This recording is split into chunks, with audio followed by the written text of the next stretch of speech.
विट्ठल भगवान के इतने बड़े भक्त, पूछो नहीं आप। नामदेव जी को सुना आप सबने, संभावी थे। संभाव मतलब जान रहे, हर व्यक्ति में भगवान का दर्शन करते थे।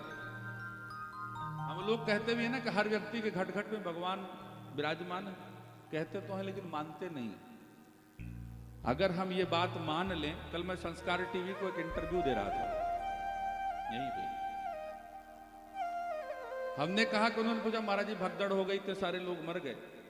हमने कहा ये पहली सबसे बड़ी गलती तो भक्तों की मूर्खता है। कष्ट तो हमें भी है, लेकिन हम सबके अंदर भगवान देख रहे हैं पर मानते नहीं है। हम कह रहे हैं अगर हम हर व्यक्ति के अंदर, हम भी कहते हैं ना सीय राम मैं सब जग जानी, करऊं प्रणाम जोर जुग पानी। मानते हो कोई? अगर मानते हो तो जैसे आप वैसे आपका साथी। तो भाई गंगा में जो नहा रहा है वो उसके अंदर भी तो राम है। और थोड़ी देर रुक जाओ भाई, पहले वाले राम को नहा लेने तो फिर दूसरा राम नहाएगा। लेकिन नहीं मानते। किसी के वस्त्र के ऊपर वस्त्र रख दो भी गंगा में गाली गलौज प्रारंभ हो जाती है। हम धर्म करने हम समझ ही नहीं पाते, और यही कारण है असंतोष, जिसके कारण भगदड़ होती है।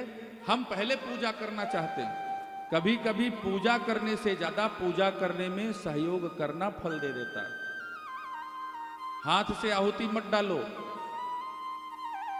हवन की सामग्री लोगों तक पहुंचाने का काम करो। जो लोग बैठे हैं, आपका आहुति पड़ जाएगा, लेकिन हमें संतोष ही नहीं होता। समदर्शी का भाव होना जीवन में कहना बहुत आसान है, और करना धरती पर एकाक बिरले जिनके अंदर हो। श्री राम में सब जग जाने। यही परीक्षित जी ने श्रीमद् भागवत महापुराण में यही प्रश्न पूछ लिया सुखदेव जी से। कहा महाराज आप कहते हैं कि सब जीवों के अंदर भगवान है? सुखदेव जी ने कहा बिल्कुल है। कहा आप में भी है? कहा है। हाथी में? कहा उसमें भी है। भैंस में? उसमें भी है। कहा महाराज एक बात बताइए, बिल्ली में भगवान है? कहा बिल्ली में भी।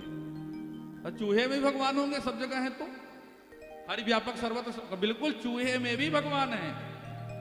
कहा महाराज प्रश्न ये है कि ये जो बिल्ली वाले भगवान है, चूहे वाले भगवान का ब्रेकफास्ट क्यों करते? फंस गए। उसका उत्तर दिया उन्होंने।